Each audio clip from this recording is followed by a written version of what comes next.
Assalamualaikum warahmatullahi wabarakatuh. Alhamdulillahirabbil alamin wassalatu wassalamu ala asyrofil anbiya'i wal mursalin sayyidina wa maulana Muhammadin wa ala alihi wa ashabihi ajma'in. Rabbi shrah li sadri wa yassir li amri wahlul 'uqdatam min lisani yafqahu qawli. Rabbi zidni ilma warzuqni fahma, amin ya rabbal alamin.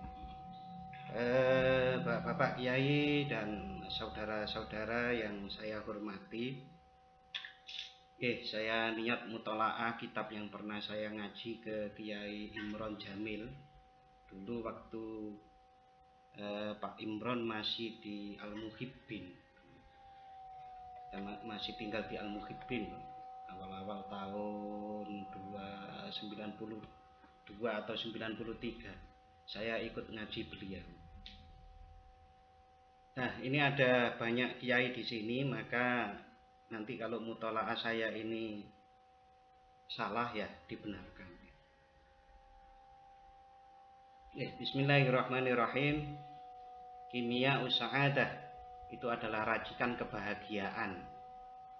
Tentu kalau seseorang itu meracik sesuatu, semakin banyak bahan-bahannya dan tepat yang dipilih dari banyak bahan itu, maka racikan-racikannya akan menjadi lebih baik. Tetapi kalau semua hal yang diketahui dikumpulkan diracik menjadi satu, belum tentu menjadi baik.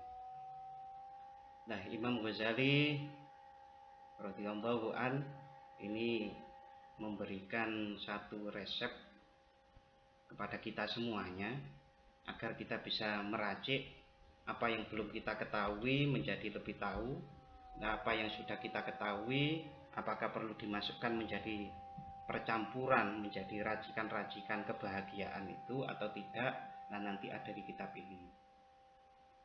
Bismillahirrahmanirrahim, dengan menyebut nama Allah yang Maha Pengasih dan Penyayang. Alhamdulillahilladzi as'ada qawalibal asfiya'i bil mujahadah. Alhamdulillah, segala puji bagi Allah alladzi as'ada qawalibal asfiya, yang menaikkan performan para orang-orang terpilih bil mujahadah, dengan mujahadah. Qawalib ini saya cek di ngajinya Gus Mus, di ngajinya Gus Koyum berbeda-beda. Nah, nanti kalau ada satu lagi ini berbeda lagi. Karena kalau bahasa modern qawalib itu cetakan. Kalau Gus Mus itu menerjemahkan dengan jenggrengan bahasa Jawa.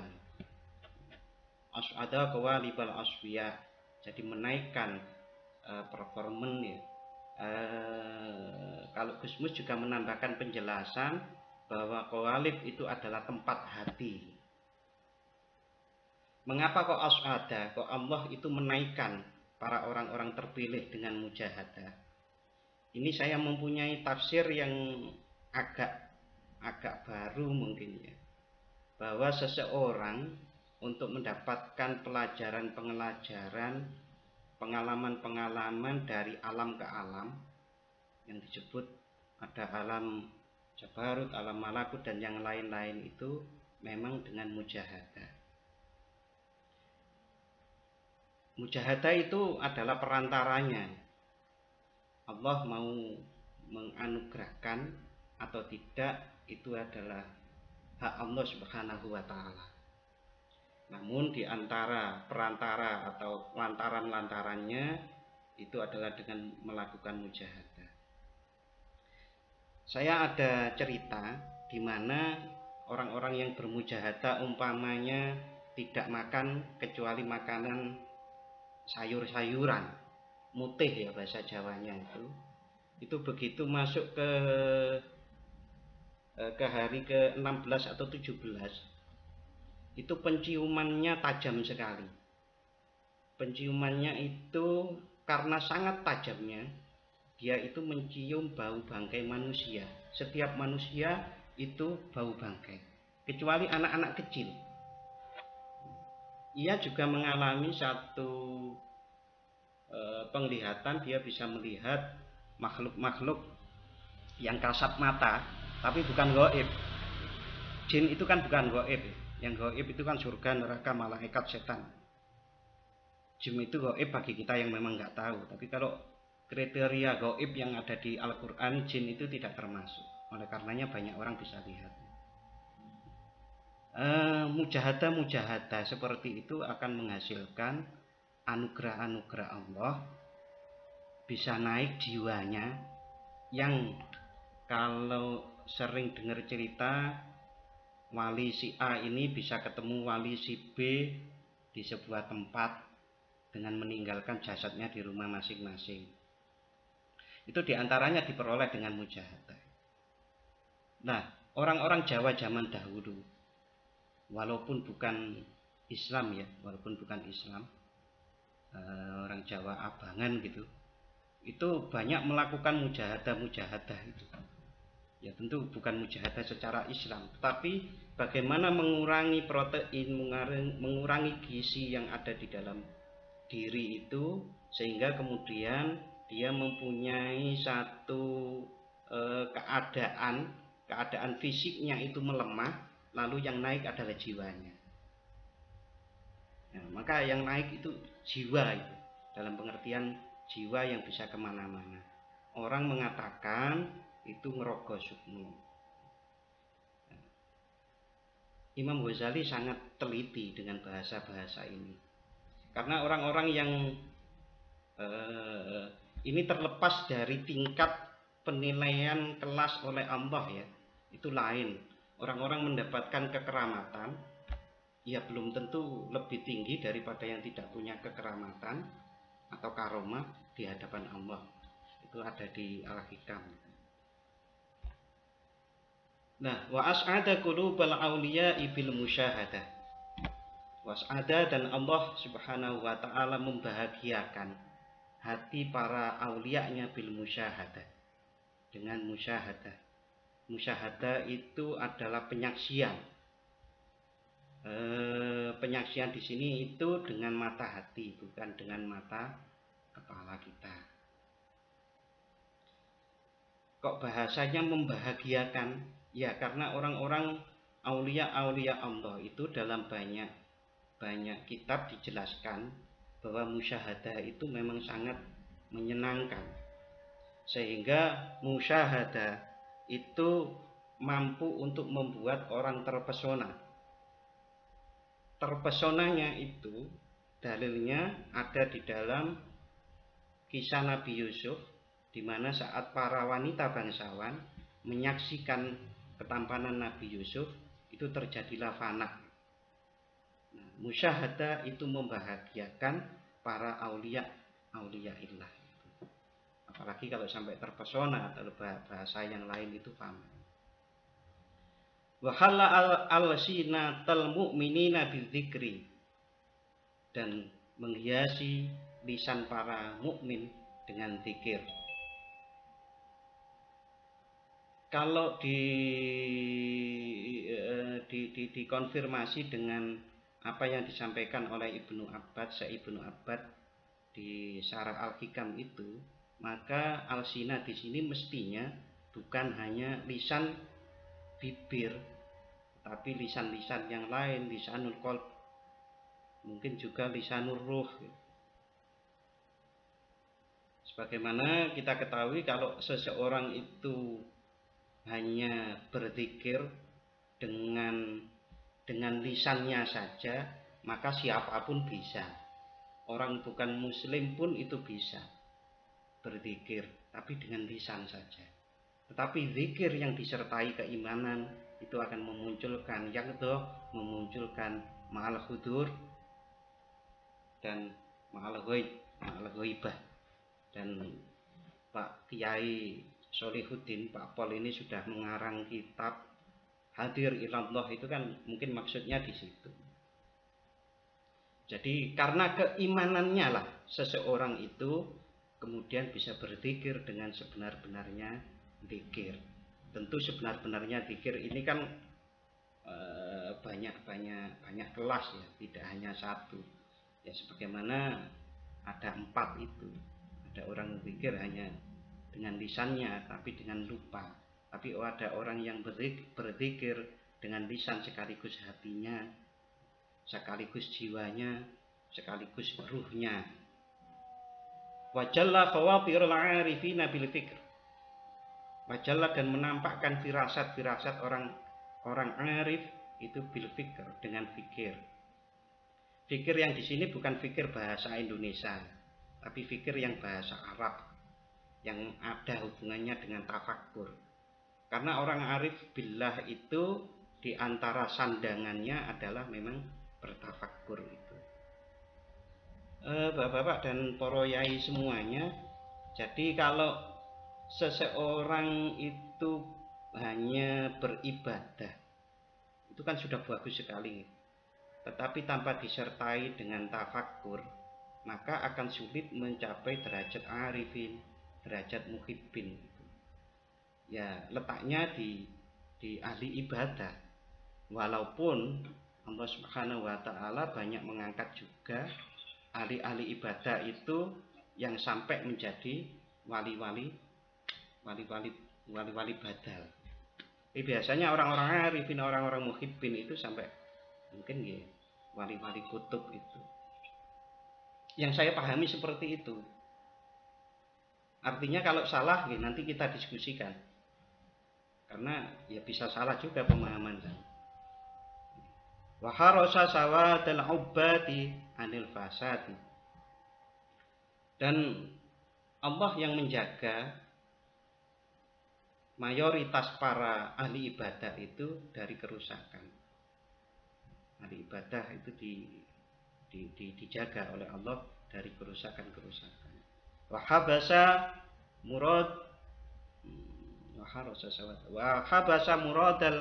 muradaz zuhadi ala sadati, dan menjaga kehendak para ahli zuhud di atas kebenaran, menjaga agar tetap di atas kebenaran.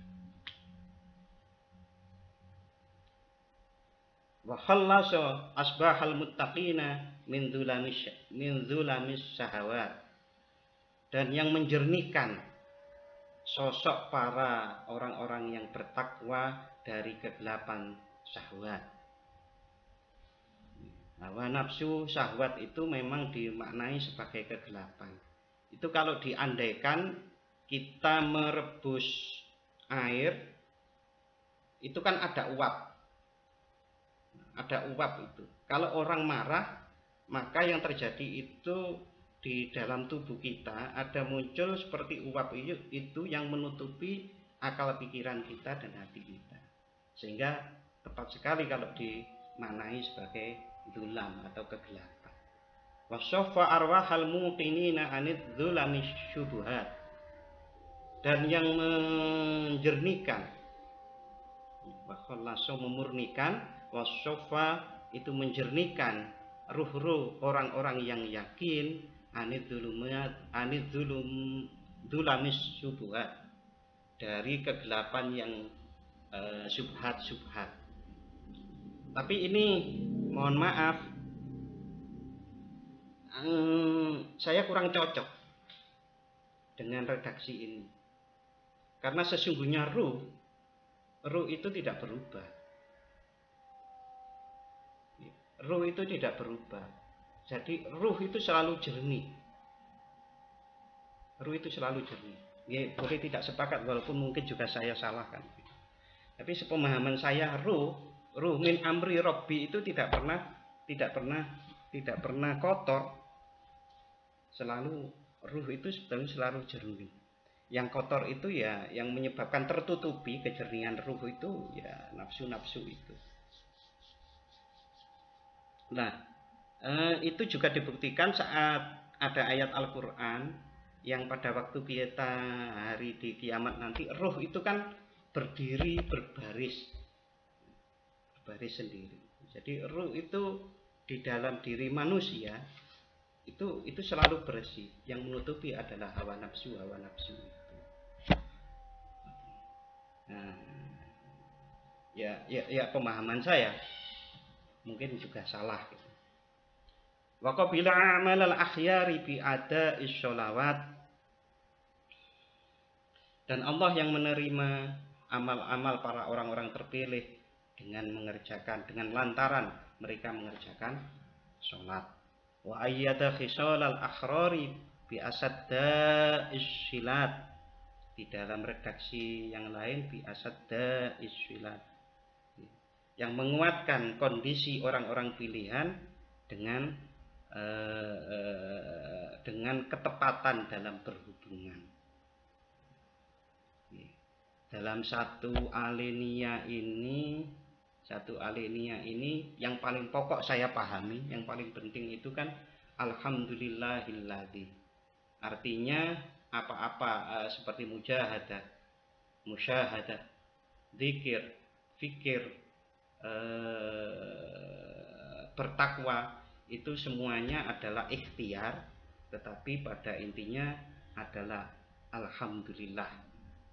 Jadi satu alinea ini menjelaskan alhamdulillah, betapa Allah itu sungguh sangat patut, sangat tepat sekali kalau memang segala puji untuk Allah. Ini semua kalau tidak orang melakukan musyahadah, fikir, tetapi kalau tidak diberi anugerah oleh Allah, maka ya tidak bisa mencapai apa yang ada di sini. Baik itu menjadi arifin, menjadi muttaqin, itu adalah karunia. Tetapi orang-orang yang tidak menggunakan akal pikirannya, tidak menggunakan ikhtiarnya, itu juga salah. Artinya di satu sisi kita itu melakukan ikhtiar, melakukan pemikiran, anugerah Allah itu ya terserah Allah Subhanahu wa ta'ala. Itu ada di dalam surat Yunus ayat 100, bahwa tidak ada yang beriman kecuali atas izin Allah. Dan Allah menimpakan kehinaan, kemurkaan kepada orang-orang yang tidak mempergunakan akal pikirnya. Benar jam 10 ya. Bubar jam pinten iki? Piye Pak Yai? Nderekaken. Ahmaduhu hamdaman ra'a ayati qudratihi wa quwwatihi. Imam Ghazali berdawuh, ahmaduhu, saya memuji Allah Subhanahu wa taala, hamdaman, sebagaimana pujian orang, ra'a ayati qudratihi, yang melihat ayat-ayat tanda-tanda kekuasaan Allah, wa quwwatihi, dan kekuatan Allah. Wa syahada syawahidaman fardaniyatihi wa wahdaniyatihi.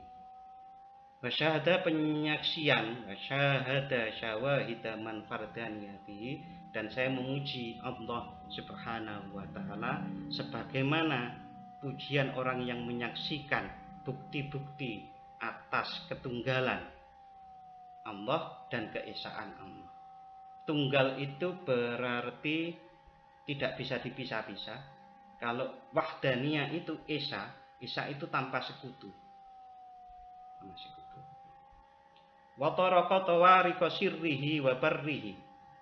Wa taraka tawarika sirrihi, dan yang menempuh jalan-jalan rahasia dan jalan-jalan kebaikan, kebajikan. Wa qatafa simari ma'rifatihi min syajari majdihi. Dan itu mim nggih, sanes sin. Wa qatafa simari ma'rifatihi min syajari majdihi wajudihi. Dan saya memuji Allah sebagaimana orang yang memetik buah kemakrifatan dari pohon majdun napa Pak Yai Pol? Keagungan nih. Agungan, wajudi, dan kelumanan, kedermawanan Allah Subhanahu wa taala. Wa ashkuru syukroman ihtaraka wa hatarafa man min nahri fadlihi wa ifdalihi. Dan saya juga bersyukur kepada Allah, syukroman sebagaimana bersyukurnya orang yang telah menembus wa hatarafa, dan nyiduk min nahri, dari bengawan keanugerahan Allah, wa ifdalihi, dan tegese keanugerahan Allah Subhanahu wa taala. ya alhamdulillah dan rasa syukur. Ini kalau di tafsir-tafsir alhamdulillah itu lebih utama diucapkan dari ahmaduhu. Karena alhamdulillah itu segala puji, kalau ahmaduhu itu saya memuji. Kalau alhamdulillah itu semua pujian itu milik Allah, kalau ahmadu itu berarti masih dari saya. Dan alhamdulillah itu tidak terbatasi ruang dan waktu. Jadi segala puji bagi Allah itu ya dulu itu Allah ya segala puji, sampai nanti itu juga segala puji. Sampai di Al-Quran itu kalimat yang paling bagus itu kan alhamdulillah. Wa uminu bihi imana man amana bika bi kitabihi. Nggih, niku saya mau menyampaikan bahwa apa-apa yang disampaikan di kitab-kitab itu seringkali seperti ahmaduhu hamda itu menunjukkan ketotalan, ketotalan dari ini bukan hanya tulisan dan bukan hanya ucapan, tetapi sebuah kondisi di mana Imam Ghazali itu memuji beneran gitu. Seperti kalau kita sholat itu tahu bahwa alhamdulillah itu segala puji bagi Allah. Tapi segala puji itu kan bisa hanya diucapkan, dipahami, diyakini atau disaksikan. Yang itu yang membuat bobot sholat itu di hadir ilallah ada ya Pak Pol ya. Yang membuat bobot sholat itu kan kalau sampai menyaksikan ya seperti asyhadu alla ilaha illallah wa asyhadu anna muhammadar rasulullah, itu kan menyaksikan, bukan hanya mengucapkan, bukan hanya meyakini menurut salah, tetapi sampai pada penyaksian. Nah, racikan-racikan itu semakin banyak yang kita pelajari, maka insya Allah semakin menambah bobot. Tetapi tidak setiap orang yang belajar selalu menambah bobot gitu. Karena ada sesuatu juga ya. Karena ada orang belajar itu karena belajar bukan untuk menambah bobot, tetapi untuk ngeyel-ngeyelan, untuk diskusi gitu. Ya, itu tidak menambah bobot.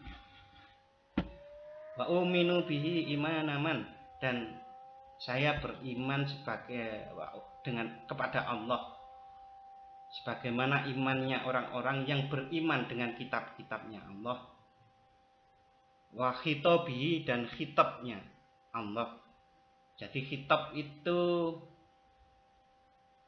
kalau kitab itu kan ya firman Allah, tapi khitab itu adalah firman Allah yang sudah fokus menjadi antara seperti orang kedua, orang pertama dan orang kedua. Kalau Al-Quran itu kan pernah man arada ayyatakallama ma'allah fala yaqra'il Quran. Barang siapa yang berkehendak untuk man arada, untuk bercakap-cakap dengan Allah, maka bacalah Al-Quran. Nah, kitab itu seperti itu, ada rasa bercakap-cakap, berbeda hanya dengan kitab itu. Wa anbiya'ihi, dan beriman kepada nabi-nabi Allah, wa asfiya'i, dan orang-orang terpilih Allah, wa wa'dihi, dan janji Allah, wa wa'idihi, dan ancaman Allah, wa saywabihi, dan pahala Allah, wa iqabihi, dan siksa Allah. Wa asyhadu an la ilaha illallah wahdahu la syarikalah wa asyhadu anna muhammadan abduhu wa rasuluhu ba'asahu li ashlabil fasaqati. Yang sering ini saya mau mencoba mengurai ini. Di metode pembelajaran kita itu semakin dihilangkan yang namanya ancaman. Itu karena sekarang itu pembelajaran harus menyenangkan. Saya juga kurang cocok itu. Kalau pembelajaran hanya menyenangkan saja, itu berarti kan nanti basyira wa nadhironya, wa'dihi wa wa'idihi itu kan hilang. Maka kita juga harus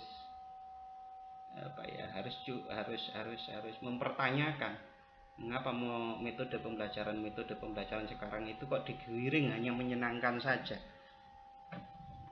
menyenangkan saja berarti nuruti muridé, ora nuruti gurune, ora dituruti muridé, tapi malah muridé sing dituruti. Ya itu kita harus mampu berenang, bergerak di antara arus-arus utama yang sedang dikembangkan oleh banyak orang sekarang. Kita harus lincah bagaimana tetap itu harus ada, harus memasukkannya menjadi model-model pembelajaran. Ini terutama Gus Sauki yang punya sekolahan itu. Bagaimana memadukan antara wa'dihi wa wa'idihi wa sawabihi wa iqabihi. Biar nanti tidak kemudian komisi pendidikan lalu datang gitu kan. Ini kok tidak menyenangkan sekolahnya. Kita harus curiga-curiga juga. Curiga itu dalam pengertian waspada. Wa asyhadu an la ilaha illallah. Sekali lagi kata-kata penyaksian itu sangat sakral kalau kita memahaminya, karena untuk bisa betul-betul menyaksikan itu harus melalui belajar ilmu, harus melalui ilmu kita praktekkan. Kita harus kalau di dalam Al-Quran, apakah kalian tidak akan kami coba kalau mengatakan beriman? Ya tentu dicoba, dan pasti dicoba, karena Rasulullah Shallallahu Alaihi Wasallam itu adalah orang yang paling berat cobaannya. Dalam salah satu hadis pernah disebutkan seperti itu. Dan saya, Rasulullah dawuh ngoten niku, adalah orang yang paling banyak cobaan. Maka kalau ini kita sadari bahwa yang kita tiru, uswah kita itu adalah penuh cobaan, maka kalau kita sedang kena cobaan itu ya wajar lah. Ya wajar. Ya karena wajar, ya tidak ada para nabi itu yang tidak dicoba. Kita juga dicoba. Kiai-kiai kita itu juga beberapa kita ketahui cerita-ceritanya kan penuh cobaan, dimusuhi orang desa, dimusuhi oleh sesama kiai, macam-macam. Gus Dur malah dimusuhi Soeharto gitu kan. La syarikalah wa asyhadu anna Muhammadan abduhu wa rasuluh. Ba'asahu li aslabil fasaqati, yang mana Rasulullah itu diutus li aslabil fasaqati untuk tokoh-tokoh orang yang fasik, wal fajaroti, dan orang-orang yang kurang ajar, qosiman, yang pada menentang. Orang fasik, orang fajir itu adalah penentangan mereka. Rasulullah diutus untuk mereka. Wali aural jahidina wal mariqina fasiman. Rasulullah diutus li aural jahidin untuk simpul-simpul para penentang, wal mariqina, dan orang-orang jahat, fasiman, yang membelah. Orang yang menentang dan orang-orang jahat itu suka membelah persatuan, membelah ketentraman, walibagi syakki, dan orang-orang yang bagin. Napa Pak Pol bagin itu? Orang yang lacut. Nggih. Cekut, yang lacut, yang ragu. Keraguan orang-orang yang Rasulullah diutus untuk orang-orang keraguan, orang yang lacut itu, dan orang-orang syirik, kohiron, yang memaksa. Ini kalau kita perinci satu-satu, nanti kita mungkin bisa memetakan para musuh-musuh Islam itu. Fasik itu seperti apa, fajir seperti apa, jahid seperti apa, marikin seperti apa, bagin seperti apa.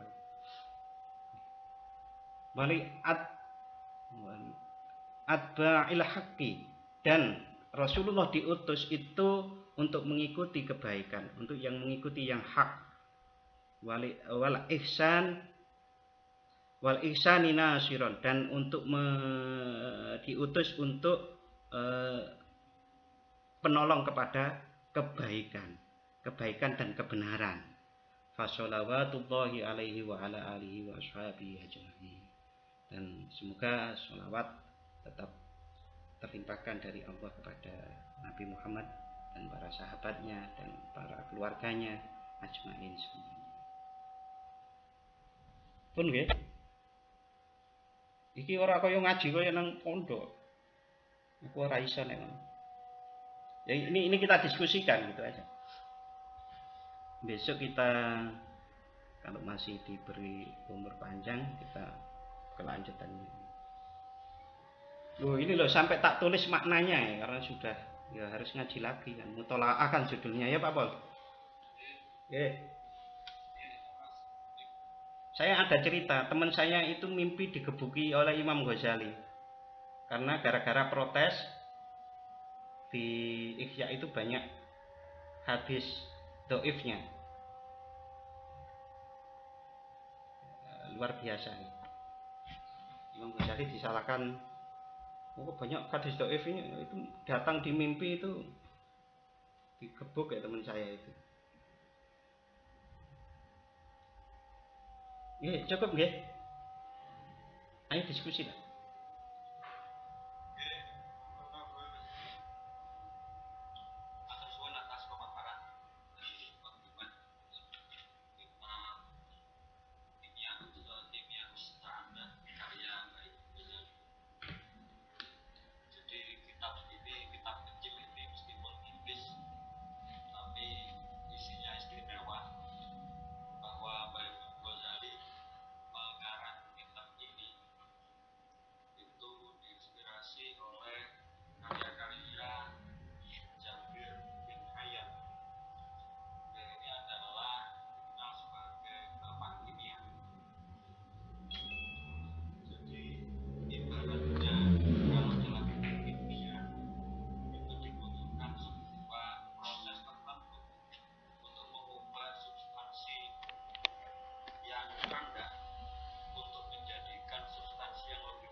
Monggo Gus.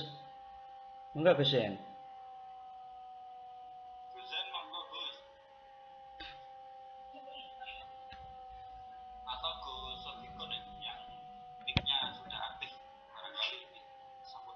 Monggo Yai.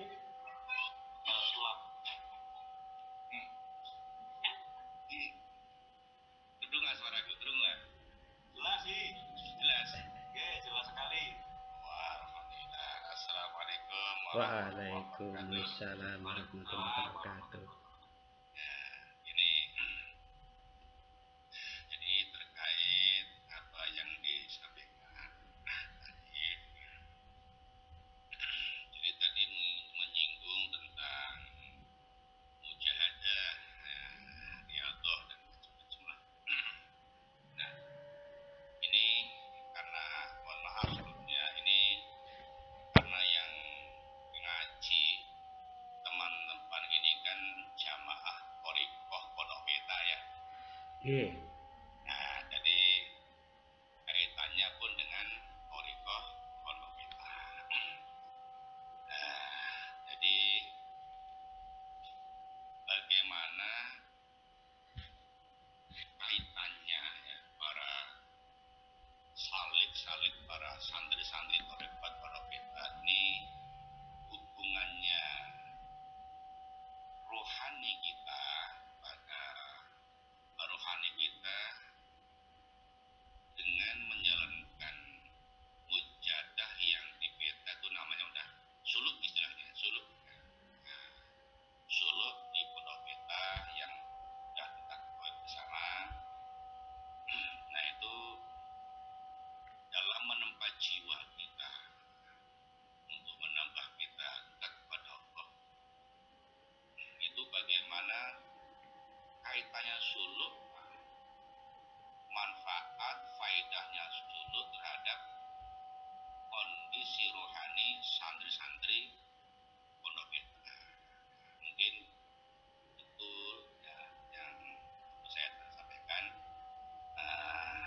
Ya, tentu pertanyaan itu kan bukan untuk saya.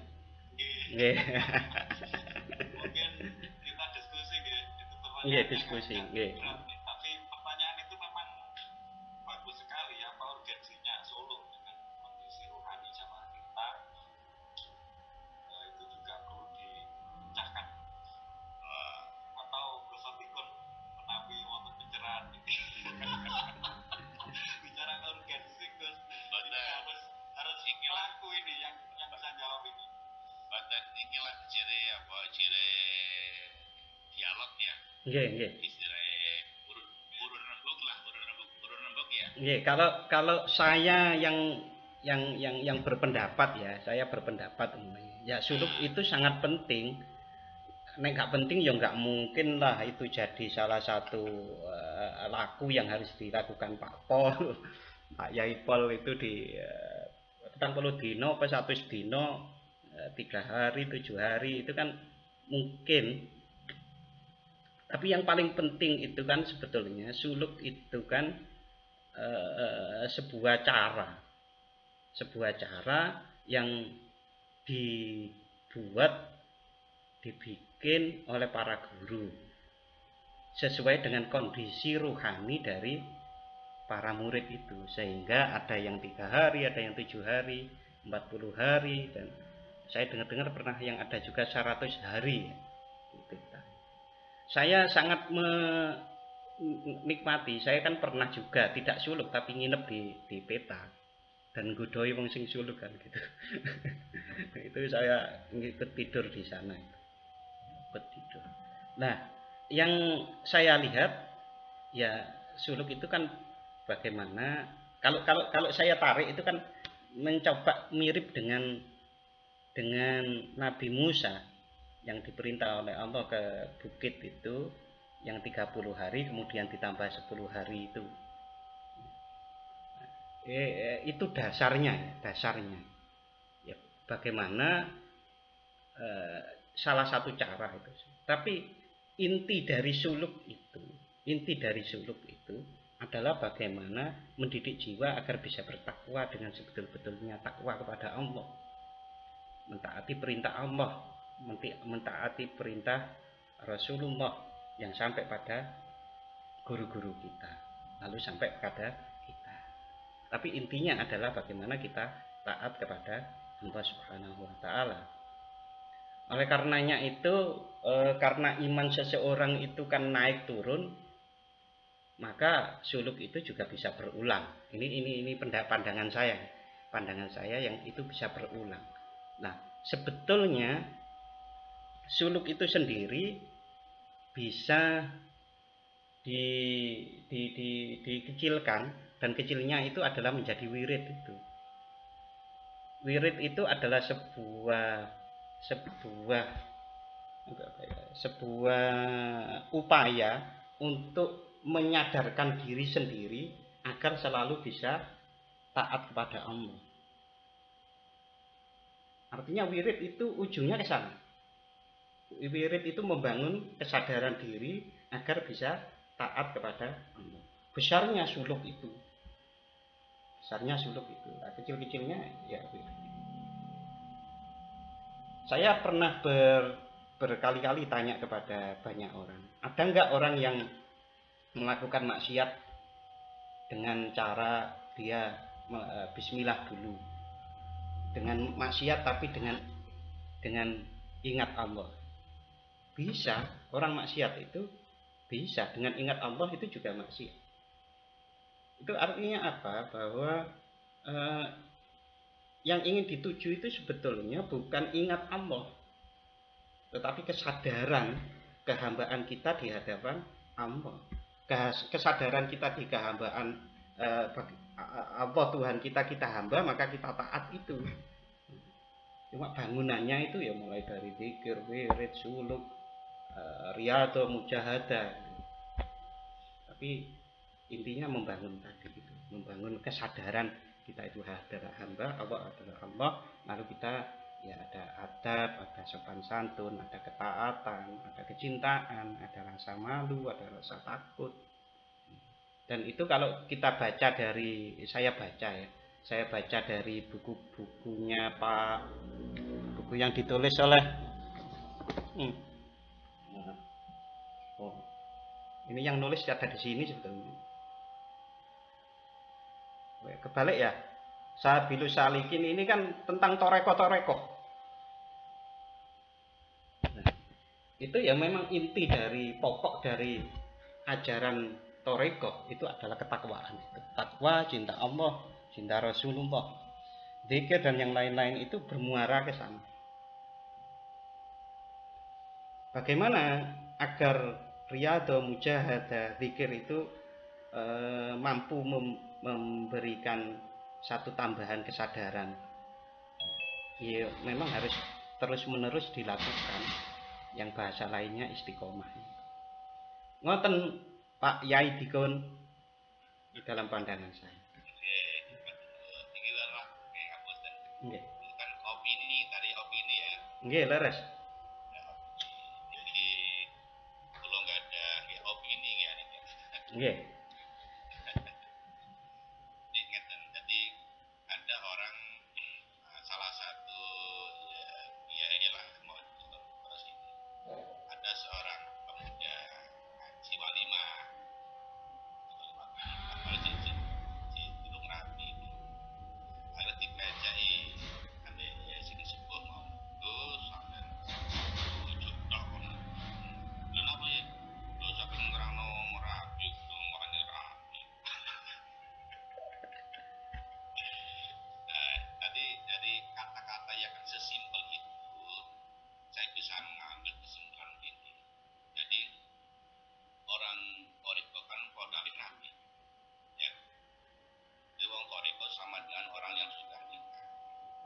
Dan ketika kita bicara Toriko, banyak hal dalam rumah tangga, rumah tangga orang yang nikah, banyak hal yang tidak bisa diomong, tapi hanya bisa dirasa.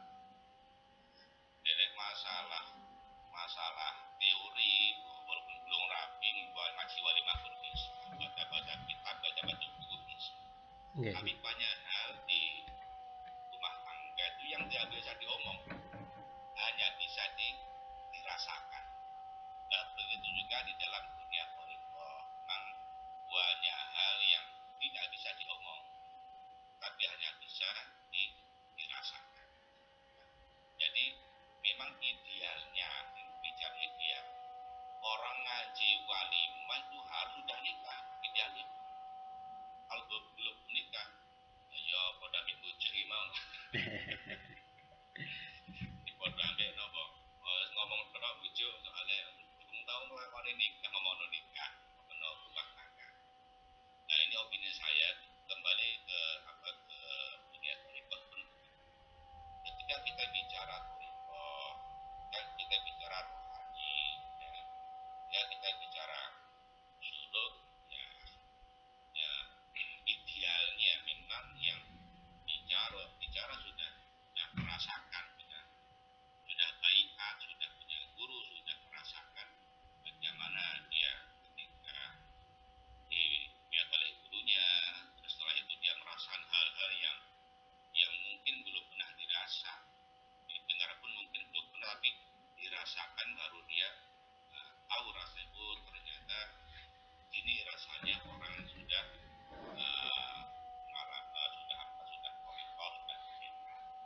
itu mungkin seperti itu. Jadi apapun yang kita kaji ya, intinya apapun yang kita kaji, fikih, tafsir, ilmu apapun itu bisa juga muaranya ke Toriko. Karena ini kita bicara peta, ya, bicara peta tadi muaranya ke Toriko. Kalau bicara Toriko, nanti kita bicara hati, ya, bicara hati. Kalau kita bicara hati, intinya begitu. Ya, itu intinya.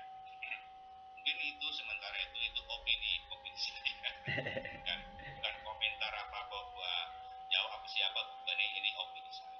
Nah, mungkin itu sementara. Terima kasih. Kata dulu dia gitu. Yang lain mungkin. Soal itu.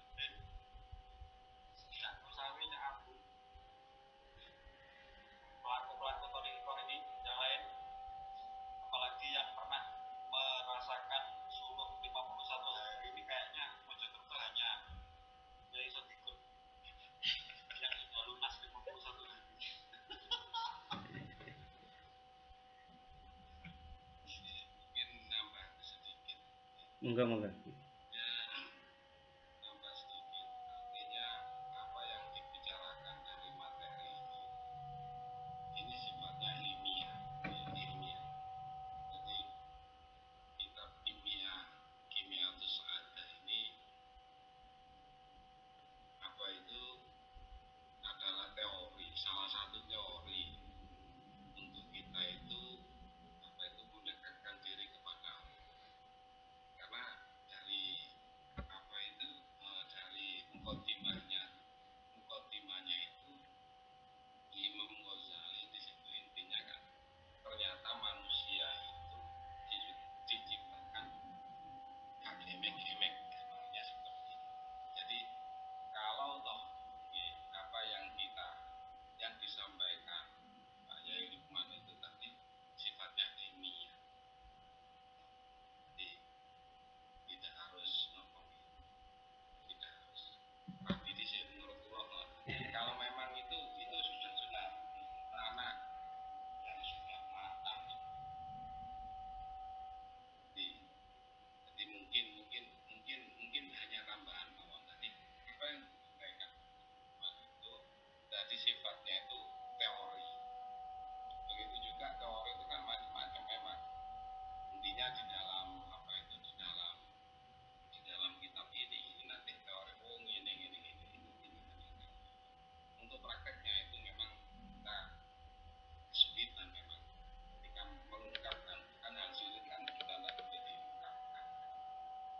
Ini istilahnya statement Imam Ghazali dalam kalau saya memahami ini kitab ini ternyata nanti di situ disebutkan unwan ma'rifatun nafsi dan lain sebagainya.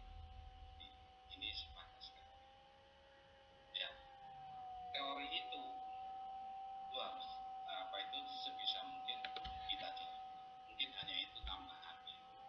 Justru saya itu mau bertanya sebenarnya. Kalau boleh nih, waktunya entah ini kayak ini. Terus pun di Gus Augi itu sebenarnya. Terus. Waktunya sesuai ini. Masalah ya. Batas. Itu Gus Lukman share screen baru. Sepertinya mau menjelaskan lebih dalam. Itu saja. Oke, monggo Pak Yaipal dulu, nggak apa-apa. Kalau saya sih asik, saya ketemu jenengan itu berbahagia sekali. Artinya ini terus ya sampai sing kuat ya monggo gitulah. Aku itu seneng banget sih, bahagia ya ketemu jenengan ini. Ya mungkin saya cukup sekian nggak ada ditanya.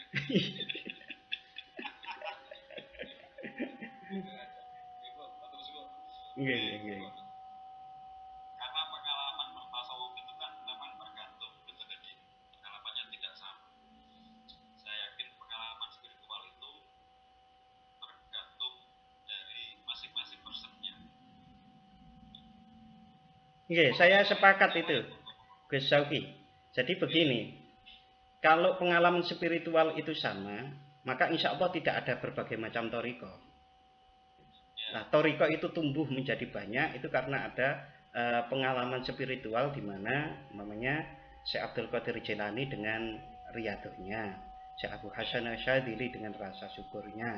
Nah, karena berbeda-beda itu maka menjadi apa yang diperoleh dari Allah itu ingin ditularkan kepada umat. Nah, sehingga berbeda-beda. Bahkan Asyadziliyah ada Idrisiyah dan selanjutnya dan macam-macam. Nggih, kalau saya sangat terikat sebetulnya dengan peta itu ya.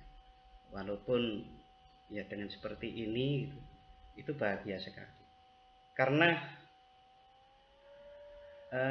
Syekh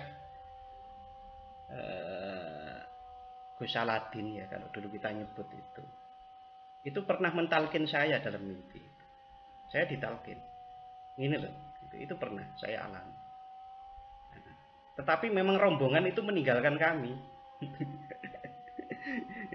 di dalam mimpi itu. Ya memang seperti itu kayaknya. Memang ada saya ditalkin gitu, tapi kemudian memang tidak masuk rombongan kayaknya. Karena rombongannya itu sudah pergi dan saya tanya loh, kok pergi? Tadi ada yang mempengaruhi. agar rombongan itu cepat-cepat pergi dan saya ketinggalan. Ya nggak tahu wallahu alam itu artinya apa, tapi itu saya taskhekkan ke Kiai Lukman Hakim Sufinyus. Saya bertemu 2 kali, beliau kita undang di kampus.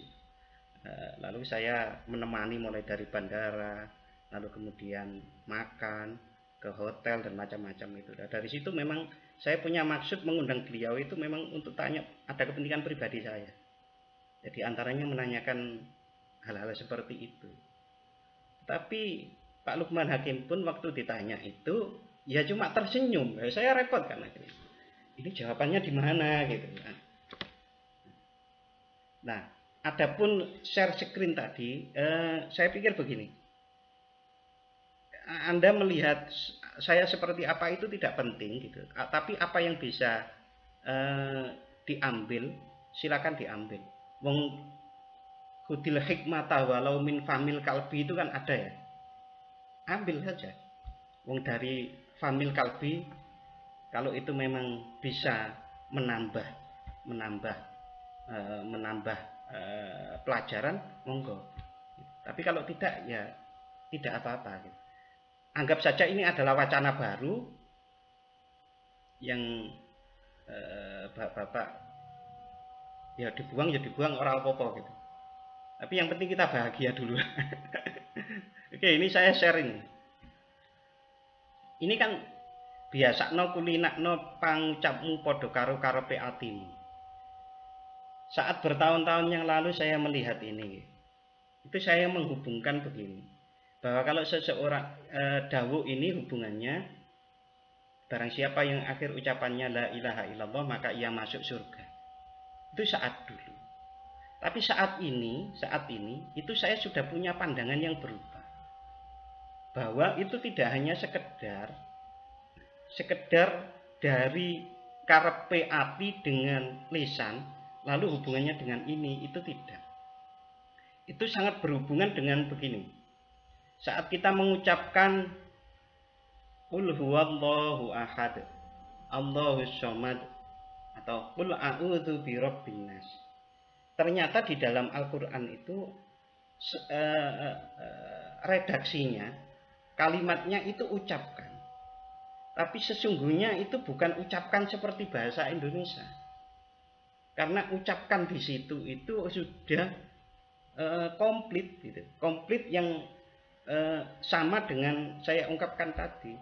Kita harus memahaminya, kita harus meyakininya, kita harus menyaksikan.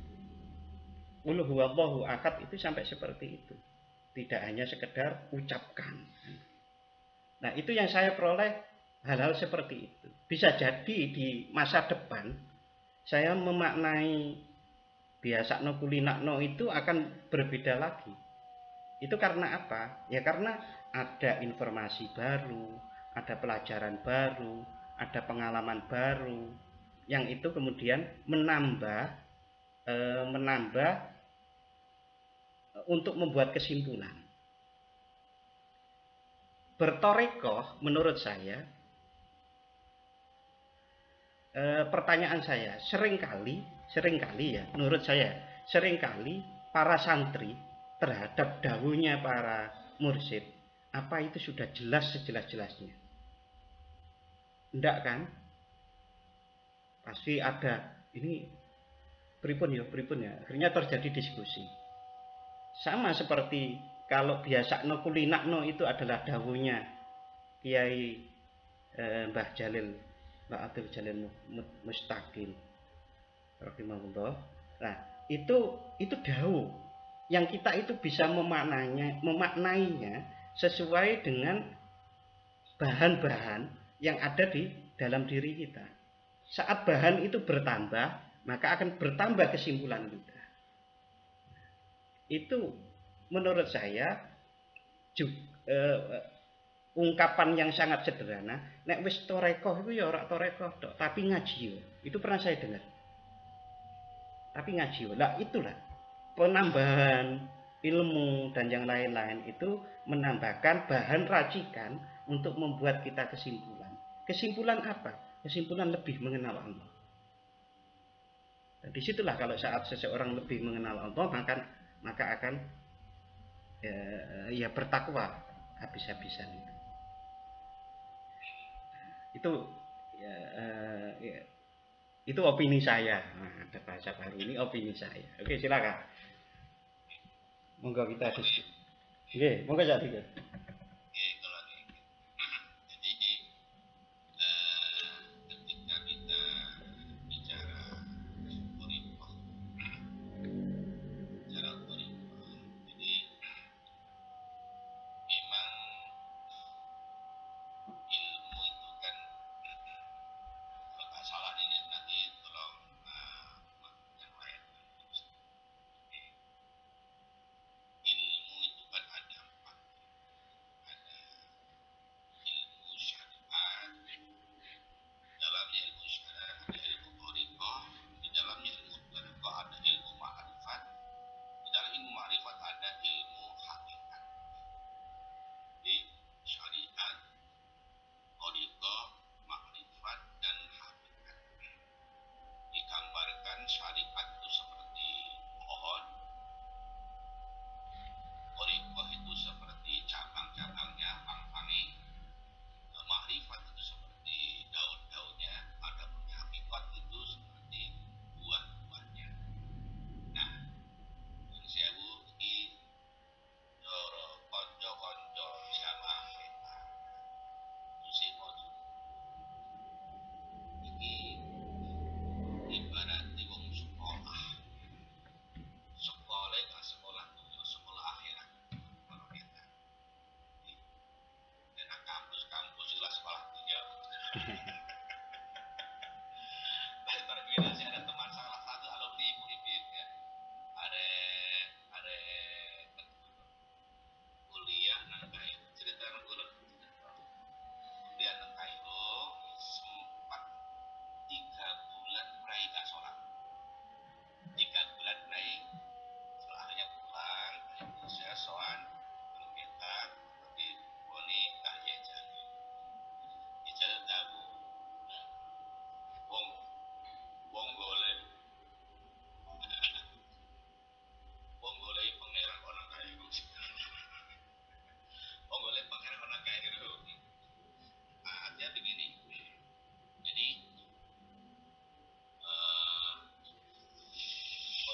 orang murid kita yang musik Qorib itu memberikan mencetak ya murid-muridnya ini supaya cerdas secara spiritual, yang ketiga cerdas spiritual otomatis intelektual dan emosional pun harus cerdas.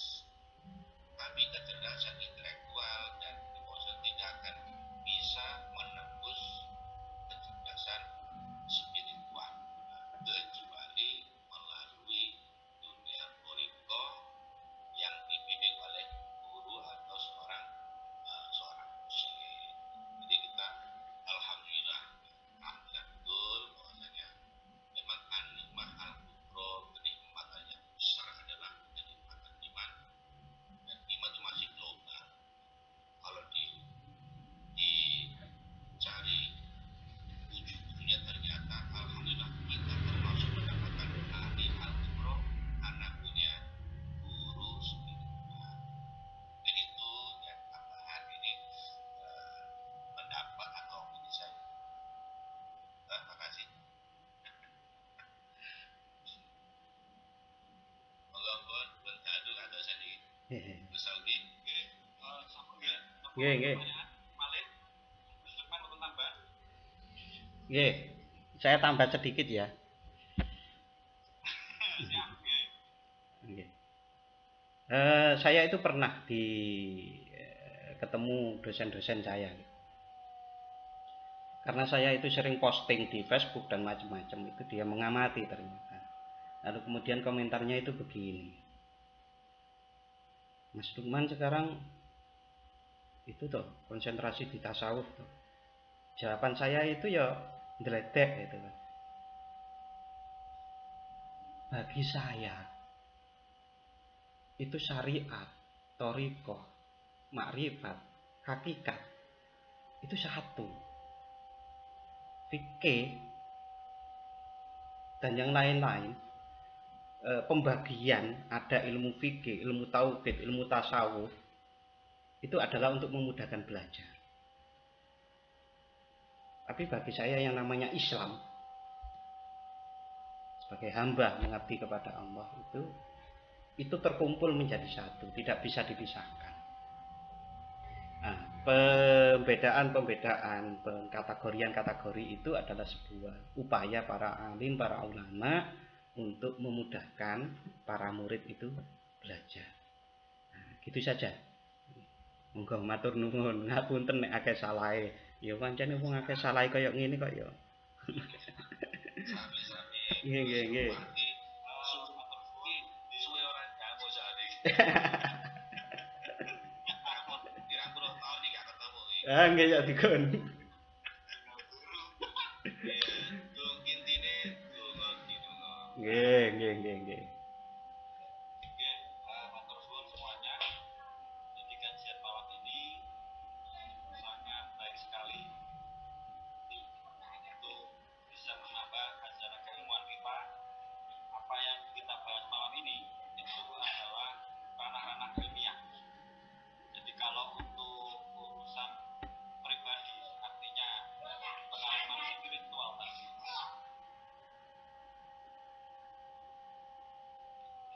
itu tergantung dari masing-masing individu. Baik, sebagai pengingat saja bahwa Selasa depan adalah Selasa Legi, itu tepat tanggal 9 Februari, akan diisi oleh Gus Fatih Masrur. Ini beliaunya sudah menyimak dari awal. Gus Fatih, monitor Gus Fatih. Ngapunten nggih, Gus. Oke, Gus Lukman. Matur nuwun. Nggih. Jenengan wage, dia wage. Nggih, insyaallah. Soalnya sepertinya masih ke kamar mandi. Nggih. Baik, para bapak, kita akhiri malam ini. Tapi sebelum itu saya ingatkan lagi bahwa jadwal ngaji virtual Jamaah Peta Mojokerto ini dilaksanakan setiap hari Selasa dimulai pukul 9 malam atau pukul 21. Sebelumnya didahului oleh tawasulan. Ini bisa siapa saja yang membawakan. Untuk Selasa Pahing, Ustaz Abdul Sarofi, ini At-Tahliyah wa Targhib. Untuk Selasa Kliwon, Ustaz Tigun, Syarhul Hikam. Untuk Selasa Pon, Solihuddin, ini kitabnya Hadirin Allah. Terus Selasa Wage, Gus Lukman Irfan, kitabnya apa tadi? Kimia. Terus Selasa Legi, Gus Fatih Masrur dengan kitab tafsir. Jadi nanti kepada semua jamaah mungkin bisa disiapkan kitabnya masing-masing atau seperti awal yang niatnya memang dikoordinir bagi yang kesulitan untuk membeli kitabnya. Saya kira itu dari saya sebagai moderator. Kurang lebihnya mohon maaf. Forum saya akhiri. Assalamualaikum warahmatullahi wabarakatuh. Waalaikumsalam warahmatullahi wabarakatuh.